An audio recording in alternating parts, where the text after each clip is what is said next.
ಹೆಣ್ಣು ವಾಸನೆ ಇರ್ತದೆ.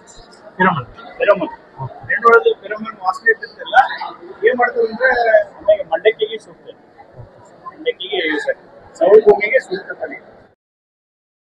ಸ್ಪ್ರೇ 2 ಸ್ಪ್ರೇ ತಗೊಂಡ್ರೆ ಏನಪ್ಪಾ ಅಂತಂದ್ರೆ ನಿಮ್ಗೆ ಕಾಳು ಚೆನ್ನಾಗ್ ಬರ್ತವೆ, ದಪ್ಪು ಬರ್ತವೆ, ಹೂ ಇರಂಗಿಲ್ಲ. ನಿಮ್ಗೆ ಇಳುವರಿ ಒಳಗೆ ಏನಪ್ಪ ಅಂತಂದ್ರೆ ಶೇಕಡಾ ಡಬಲ್ ಅಂತ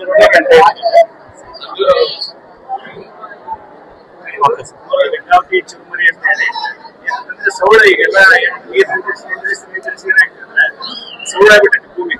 ಸೌಳಿಗೆ ನೀವು ಬಿಬಿಟಿ ಹಾಕಿದ್ರೆ, ಆರ್ಎನ್ಆರ್ ಹಾಕಿದ್ರೆ ಭತ್ತ ಬರಲ್ಲ. ಅದಕ್ಕೇನಪ್ಪ ಅಂದ್ರೆ ಎಲ್ಲಿ ಸೌಳು ಜಾಸ್ತಿ ಇರ್ತದೆ, ಉಪ್ಪಿನಂಶ ಎಲ್ಲಿ ಜಾಸ್ತಿ ಇರ್ತದೆ, ಇದು ಗಂಗಾವತಿ ಚುರುಮುರಿ ಅಂತ ಹೇಳ್ತೀವಿ. GNV 0009 variety.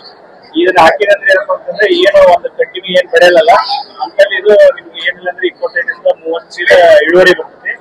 ಇದೇ ಹತ್ರ ಅಲ್ಲಿ ಹಾರ್ವೆಸ್ಟಿಂಗ್ 125-135 ದಿವಸ ಹಾರ್ವೆಸ್ಟಿಂಗ್ ಬಂದ್ಬಿಡ್ತದೆ. ಆಮೇಲೆ ಮಂಡಕ್ಕಿಗೆ ಸೂಕ್ತ, ಮಂಡಕ್ಕಿಗೆ ಯೂಸ್ ಆಗುತ್ತೆ, ಸೌಳು ಭೂಮಿಗೆ ಸೂಕ್ತ. ಮತ್ತೊಂದು ಯಾವ್ದಾರ ವೆರೈಟಿ ಸೂಕ್ತ ಇತ್ತು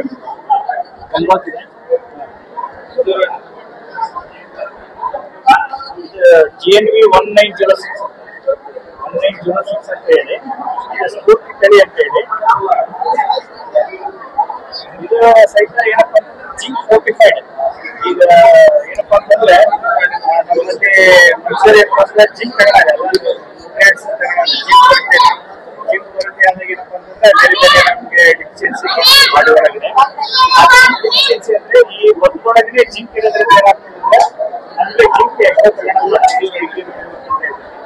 ಇದನ್ನ ಜಿಂಕ್ ಹೊಡಿತೈತಿ. ಮತ್ತೆ ಏನಂತಂದ್ರೆ ಇದು ಮಂಡಕ್ಕಿಗೋಸ್ಕರ, ಮಂಡಕ್ಕಿ ಒಳ್ಳೆ ಚೆನ್ನಾಗಿ ಅಂದ್ರೆ ಜಿಂಕಿಗೆ ಮಂಡಕ್ಕಿ ಅಂದ್ರೆ ನಮಗೆ ನ್ಯೂಟ್ರಿಷನ್ ಡಿಫಿಷಿಯನ್ಸಿ ಜಿಂಕ್ ಕೊಟ್ಟಿದೆ ಬರಲ್ಲ, ಬಹಳ ಚೆನ್ನಾಗಿ ಪಲ್ಸ್ ಮ್ಯಾಜಿಕ್ ಅಂತ ಹೇಳಿ.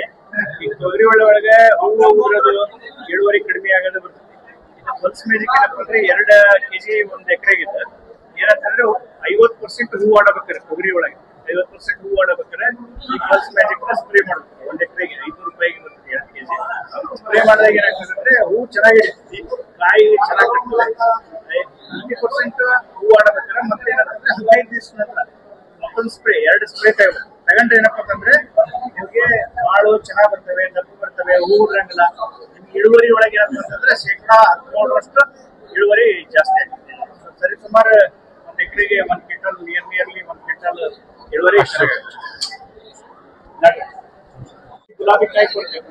ಈಗ ಗುಲಾಬಿ ಕಾಯಿ ಕೊಡ್ತೇವೆ ಏನಪ್ಪ ಅಂದ್ರೆ ಎಲ್ಲರ ಕೆಮಿಕಲ್ ಎಲ್ಲ ಸ್ಪ್ರೇ ಮಾಡ್ತಾರೆ. ಇದೇನಂತಂದ್ರೆ ಅಪ್ಲಿಕೇಶನ್ ಟೆಕ್ನಾಲಜಿ ಅಂತ ಹೇಳಿ. ಹೆಂಗೆ ಪೇಸ್ಟ್ ಒಂದು ಟೂಲ್ 40 ದಿವಸ ಆದ್ಮೇಲೆ 400 ಸ್ಪಾಟ್ ಗಂಟೆ ಕಾಡಿಸ್ತು ಪೇಸ್ಟ್ನ. ಈಗ 1 ಎಕರೆ 400 ಸ್ಪಾಟ್ 1 ಎಕರೆ ಹಚ್ಚು. ಇದರ ಕೆಲಸ ಏನಂತಂದ್ರೆ ಈ ಏನ್ ಇದೆಲ್ಲ ಪೇಸ್ಟ್ ಬರ್ತಲ್ಲ, ಈ ಪೇಸ್ಟ್ ಒಳಗಡೆ ಹೆಣ್ಣು ವಾಸನೆ ಇರ್ತದೆ. ಫೆರೋಮನ್ ಫೆರೋಮನ್ ವಾಸನೆ ಇರ್ತಿರ್ತಲ್ಲ, ಏನ್ ಮಾಡ್ತದೆ ಅಂದ್ರೆ ಮೇಲ್ ಮಾಸ್ ಅವೆಲ್ಲ ಏನಾಗ್ತದೆ ಈ ಪೇಸ್ಟ್ಗೆ ಅಟ್ರಾಕ್ಟ್ ಆಗ್ಬಿಡ್ತದೆ. ಏನಾಗ್ತದೆ ಅಂದ್ರೆ ಅದೇ ಹೆಣ್ಣು ಗೊತ್ತಾಗಲ್ಲ. ಯಾಕಂದ್ರೆ 400 ಸ್ಪಾಟಿಗೆ ಪೇಸ್ಟ್ ಹಚ್ಬಿಟ್ರೆ ಅದಕ್ಕೇನಂದ್ರೆ ಕನ್ಫ್ಯೂಷನ್. ಈ ಕಡೆ ವಾಸನೆ ಇರ್ತದೆ, ಅಲ್ಲಿರಲ್ಲ ಏನಾಗ್ತದೆ ಎನರ್ಜಿ ಹೋಗ್ಬಿಡ್ತೈತಿ. ಆಮೇಲೆ ಅಲ್ಲೇ ಎಣ್ಣಿದ್ರು ಗೊತ್ತಾಗಲ್ಲ. ಲೈಟಿಂಗ್ ಡಿಸ್ಟ್ರಪ್ಷನ್ ಟೆಕ್ನಾಲಜಿ ಅಂತ ಅಂದ್ರೆ ಗಂಡು ಹೆಣ್ಣು ಸೇರ್ಲಾರ್ದಂಗೆ ಮಾಡ್ತಿರ್ತಾರೆ.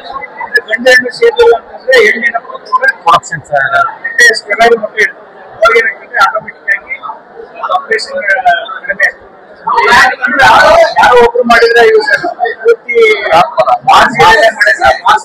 ಮಾಡಿದ್ರೆ ಅವಾಗ ಇದ್ರ ಎಫೆಕ್ಟಿವ್ನೆಸ್ ಬಹಳ ಚೆನ್ನಾಗಿ